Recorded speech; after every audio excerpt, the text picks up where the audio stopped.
What happens when your favorite Chinese restaurant closes its doors? The most you can do is probably to say goodbye to the owner who's become almost a friend after all these years. Savor your favorite dishes a few more times and reminisce about how delicious they were years later online.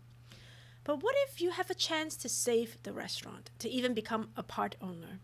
In today's episode, we will talk about Pearls, a restaurant that was born thanks to the editorial staff at the Time Life magazine.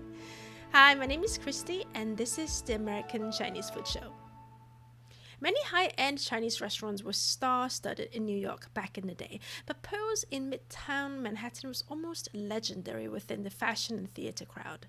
The New York Times Magazine said it seems as if there would be no new clothes on the runways if designers stopped referencing the 70s, and every time we read about the 70s, we keep hearing about Pearls on West 48th Street. Valentino took his whole entourage to celebrate after his opening with lemon chicken and tea at Pearls in 1972. At another time, he wanted a Moroccan party where guests lounged on pillows inside a tent, and some of the food was provided by Pearls as well. Barbara Streisand's costume designer had to carry Pearls lemon chicken from New York all the way to Hollywood. It was clubby from the beginning, with a sophisticated ancestry, says Gail Green, famous food critic in a feature on Pearls in the New York Magazine in 1971. Pearls, such chic, such high-priced dazzle. You might assume Pearl Wong, owner of Pearls, came from a wealthy merchant family, similar to Cecilia Chang's glamorous restaurant scene on the West Coast. But no, Pearl was just a manager at a Chinese restaurant on 49th Street called Canton Village, a few steps away from the Time and Life building. All of the success really came from Pearl's exceptional hosting skills, curating meals that feel indulgent but personal, and in return winning the loyalty from her patrons. It just so happens that her patrons are a group of high-profile, powerful people. Ralph Graves, Life's assistant managing editor at the time and a big fan of Pearl, recounted a tale involving Henry Luce, the magazine's founder and editor-in-chief.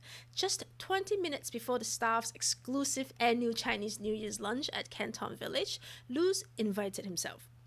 Graves quickly phoned Pearl to warn her. Mr. Luce? The Mr. Luce? Henry Luce had spent his childhood in China, where his father was a missionary, so he might be difficult to impress. According to Graves, everybody enjoyed themselves, except maybe Pearl. She was nervous when the first offering in the feast, a covered platter of dim sum, was placed on the table. Luce leaned forward. Pearl leaned forward. She removed the cover. "Ha!" Luce exclaimed. "That's what I like. Real peasant food."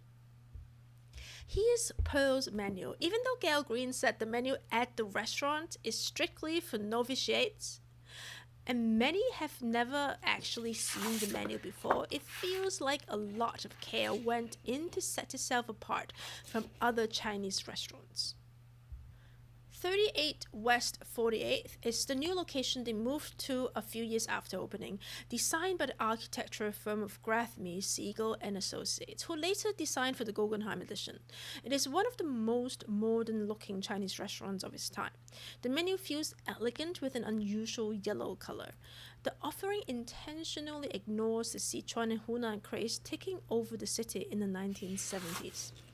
The word Cantonese showed up 10 times in this small menu with only 75 items at a time, when Cantonese cuisine might be seen as passé by food snobs in Manhattan.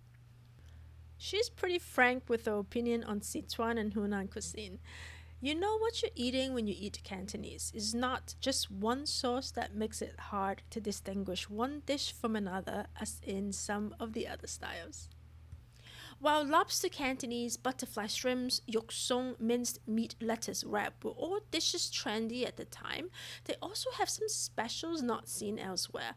Poached sea bass with pickled cucumber and scallions, pork with black bean and mustard greens, lemon chicken, and steamed eggs with oyster sauce, apparently an invention for travel editor Mary Leatherby, who had a bland diet. It's hard to find a host like Pearl Wong. There were many good hosts, but she had style and was never too eager to please. She stopped in at Bloomingdale's and perhaps Saks almost every day en route to Pearl's. Her favorite designers include Donald Brooks, Chester Winberg, and Bill Blass, almost always their boutique collections. And this piece of information is from an interview she gave for the New York Times on fashion. Many of her powerful patrons were turned away because they didn't have a reservation. Now you might understand why, when on one dreadful day, word passed that the Canton Village was changing hands and Pearl and Jimmy were leaving. There was panic at the magazine. We had been encouraging Pearl and Jimmy for some time to start their own restaurant, and here was the moment. So Ralph Graves canvassed the life floors asking for a $500 investment from each. There was an instant scramble to participate. Quite apart from affection for the Wongs and Chinese food, few on the magazine could resist the prospect of being able to remark casually that, "Oh, I own a piece of this Chinese restaurant." 52 people bought shares at $500 each. Together with Pearl, Jimmy, and chef Yok Lam Lee, there were 124 original shares, a little bit over $60,000. This was in 1967, so it's a little bit over $500,000 in today's money. They raised the money, now they needed a location. Many urgent meetings and corridor conferences later, a life committee of two called upon the president of Time Incorporated, James A. Lennon, to ask him if he could intercede with his friend Lawrence Rockefeller to try to find Pearl a suitable site. In one of the most high-level small property deals ever executed in Manhattan, the two titans of business put their heads and their staffs together and found in the sprawling fief of Rockefeller Center just the right spot. It was an instant hit. Craig Claiborne, the food editor of the New York Times, calling it one of the neatest and best Chinese restaurants in all New York in 1967, certainly helped. But Mike Nichols bringing Jackie Kennedy in the first weeks of opening might have a bigger impact. With the after-theater crowd and editorial staff at Time Life magazine carrying the lunch business by drinking a lot, I am surprised the original investors were surprised they could make a profit. The restaurant did so well it paid off its debenture in the second year and then began to declare dividends year after year.